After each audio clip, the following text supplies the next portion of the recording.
A China hoje, primeiro que retroagiu nessa visão pragmática de mercado, né? Nós temos hoje o presidente da China, o Xi Jinping, muito mais querendo centralizar o poder, fechar o poder nas suas mãos e menos espaço para abertura. Segundo dado que me preocupou bastante na China é o desemprego entre jovens. Está batendo 20% o desemprego entre os jovens, o que mostra um certo descontentamento dos jovens com o regime. Como você vê esses desafios do regime chinês? Você está dizendo, demografia caiu, desemprego alto entre jovens. Sim. E um partido comunista cada vez mais centralizando o poder e perdendo essa visão pragmática do Deng Xiaoping, que você mencionou, que foi fundamental para o sucesso econômico na China. Veja, Luiz Felipe, tem coisas estruturais em movimento, há placas tectônicas, né, que estão se reacomodando, há a conjuntura do ciclo de 24 horas e existe também o estilo, as personalidades, as predileções pessoais, que são características desse período dos últimos 10, 11 anos, que são do Xi Jinping. Né? Mas vamos ver cada uma delas, né? Então, o que está mudando estruturalmente, né? De 78 para cá, e particularmente de 78 até 2012 e 2013, a economia chinesa foi uma economia muito orientada para fora, uma economia que goza do status de nação mais favorecida em relação a grandes mercados do mundo. Era uma economia, se você pegar a curva ascendente dos salários na China de 78 até 2013 e a curva ascendente do produto interno bruto na China no mesmo período, você verá que a curva de crescimento na China, do PIB, ela é muito mais íngreme do que a curva dos salários, ou seja, a economia cresceu mais do que os salários, aumentou a capacidade de poupança e de reinvestimento na China.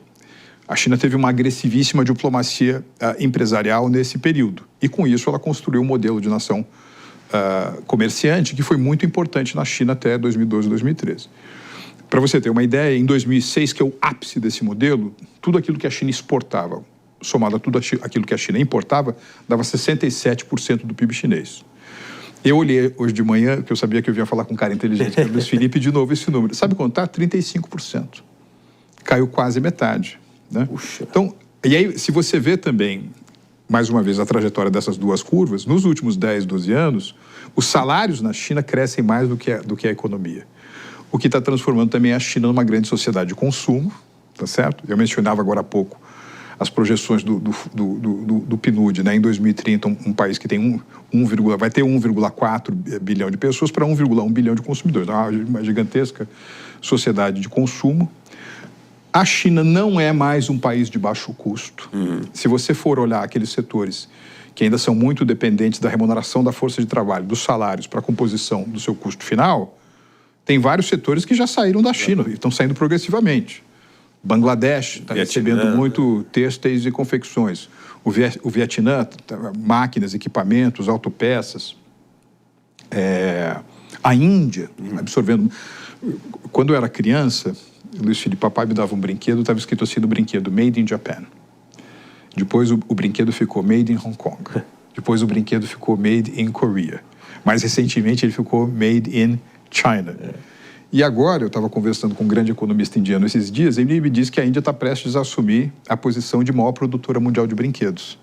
Né? Então, você vê, aqueles parques Fabris, né? Setor de plásticos, brinquedos que estavam na China, muitos deles estão se transferindo para outros países. Tem um pouco de geopolítica nisso, tem um pouco de restrição a exportações chinesas, né?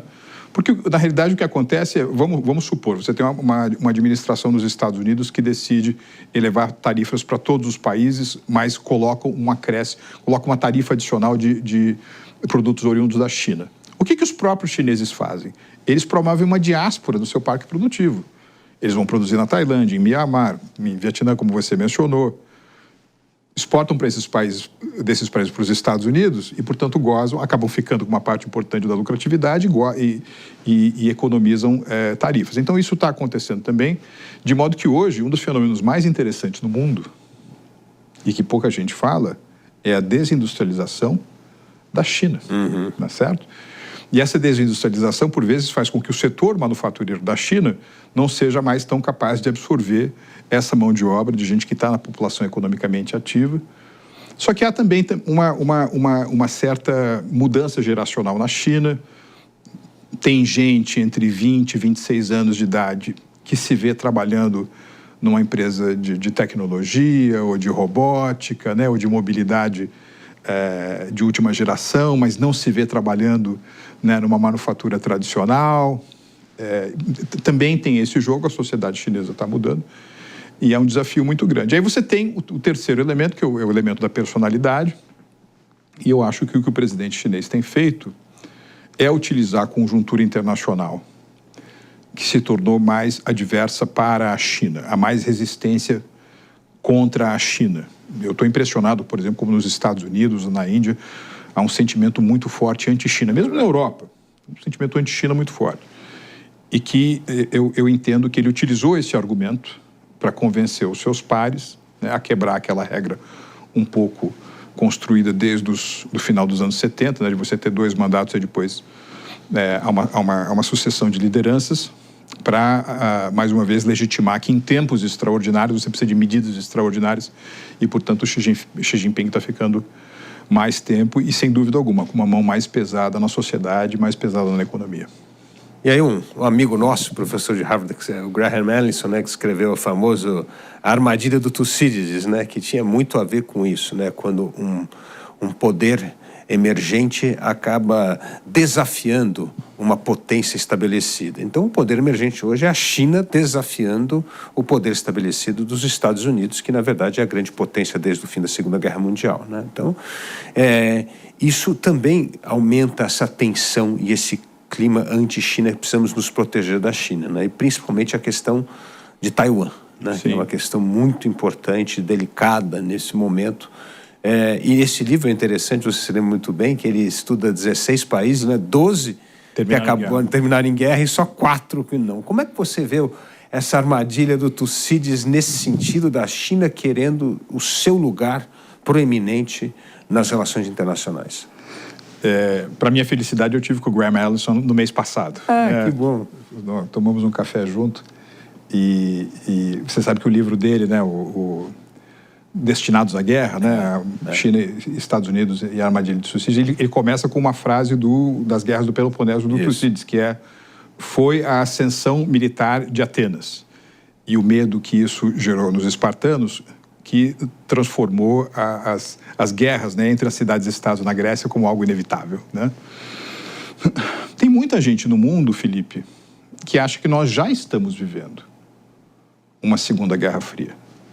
O Neil Ferguson acha que nós estamos vivendo uma Segunda Guerra Fria. Verdade. O Fareed Zakaria acha que a gente está vivendo uma Segunda Guerra Fria, embora entenda que a atitude, sobretudo nos Estados Unidos, deveria ser diferente.